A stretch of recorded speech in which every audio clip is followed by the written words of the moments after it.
Good afternoon, everyone, and welcome back to another episode of Sunday Housecall. We want to wish you a happy and a healthy new year. My name is Dr. David Samadi. I'm the chair of urology at Lenox Hill Hospital, and we're honored to have my co-host, Dr. Cynara Coomer, with us. Thanks so much. Happy and healthy new year. Yes, Happy New Year. I'm excited for 2018. Absolutely. We all want to thank you for making us and being our fan for 2017. So many emails and texts and phone calls that has come. They love the program. They love all the guests that we've had. And this is also a way to really give back to the community. A lot of doctors in the middle of America, they may not have insurance. They may not have the time to go see the doctors. Right. So this really has become their Sunday, kind of like morning, afternoon, kind of depending on where you are, where they can like sit back. And on the website, drsamaditv.com, they can go and really get a lot of good information. Yes. So you can send your medical questions. We just got one from Scotland. We're live, and we can certainly answer them as we go on, or if we don't have time, we can come back to you. And also to a lot of physicians out there, if you're interested in coming on board and join us, depending on your expertise, we would love to have you. If you have published a book, Cynara, we can also discuss some of these books, anything that help the community out there with their medical issues, we're on board. You agree? Absolutely, that would be great. And also, we want to tell you that since we don't know the entire medical diseases of everybody, these are not specifically for you. This is for general public. You always have to talk to your doctor about like your specific issue. So, welcome back. I hope you had a good time being away with the family. It was you nice. Got some color, so you're well rested. That's really good. I was in a warm spot. That's not like where I'm at right now, which is freezing in New York. -4 degrees. We'll talk a little bit about hypothermia. So happy New Year again. Now, this is around the time of the year where everybody is talking about their new resolutions. Yes. We make them, and unfortunately, about 40% of Americans, in the first month, they actually break their resolutions. They can't keep up with it. And do you know that only 8% of us will finish the 2018 keeping up with what we actually decided to do? A very low number. I was actually quite surprised about that also. So tell me, first of all, some of your new resolutions. A lot of people want to know about what you're going to be doing. Well, I have to tell you, I usually don't make New Year's resolutions because I don't want to be part of that 8%. But I did make a New Year's resolution for this year, and that's for me to go see my doctors. I don't know about you, but I do not like going for my checkups and going in to see my physicians. I'm always full of excuses. I'm too busy. I'm running the kids to their doctors. I don't have time for mine.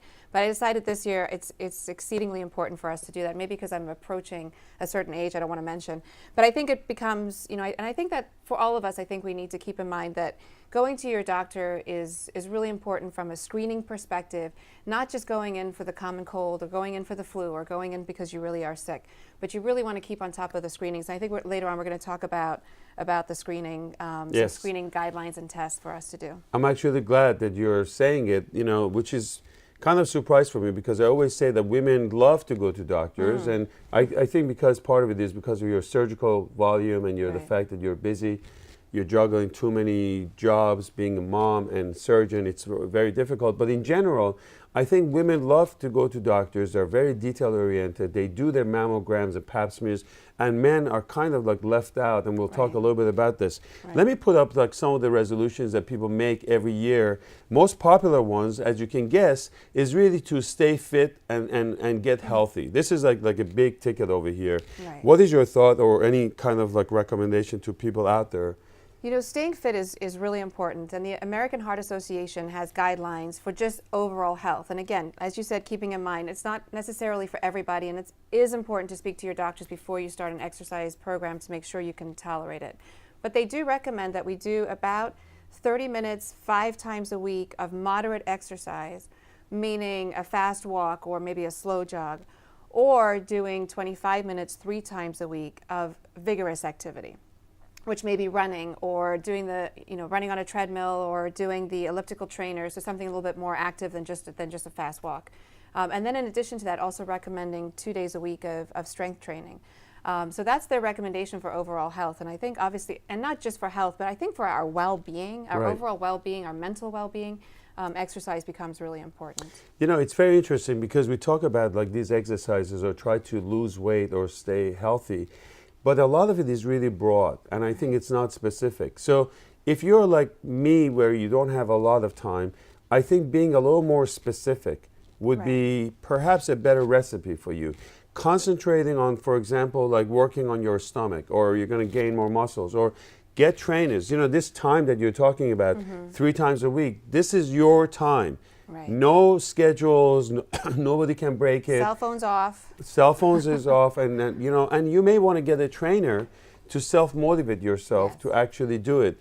When it comes to better diet, I mean, we always talk about portion control, getting smaller dishes, maybe use chopsticks, any way to really like eat less. But the bottom line is, we've spoken many times about like Mediterranean diet. Try to cook at home if you can. Cut down on salt. What do you think about it? The 3 top diets that I like, for at least for 2018, or that have come out of 2017. One is the Mediterranean diet, which I think is just, we love. Absolutely. It's the best diet, I think, just for overall health again, for preventing many diseases. It's been shown to be very, very effective. So that is a healthy portion of fish as your protein. So your main diet source for proteins is fish, salmon being one of the better choices.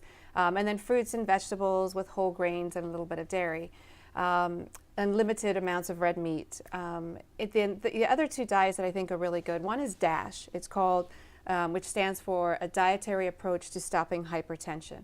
And I think it's an important part of dieting, right? So not always does our goal need to be to lose weight. It may just be for overall health, right? To reduce diabetes, to reduce our high blood pressure, to improve our cardiac health. So that's a dietary approach. Reduce the risk of stroke, which we'll talk in a minute. Exactly. And that's, I think, a very good diet in regards to approaching that. So their goal is to reduce sodium in your diet and increase the potassium and the magnesium. And then the other diet is the flexitarian diet, which is basically a vegetarian diet. Your proteins come from tofu and lentils and legumes. But it allows you to, every once in a while, have some red meat. So if you tend to crave it here and there, then you can add a meat product or fish or meat to the diet. But again, it's kind of a focus on fruits and vegetables, and whole grains, and a small amount of dairy.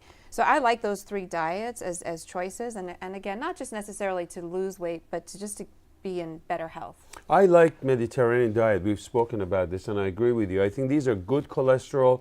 Avocados, legumes, beans, you can get your proteins from there. But I also like the fun part of this, which is like your espresso, your coffee, all the antioxidants you get from that. Yes. You have the red wine, which is great.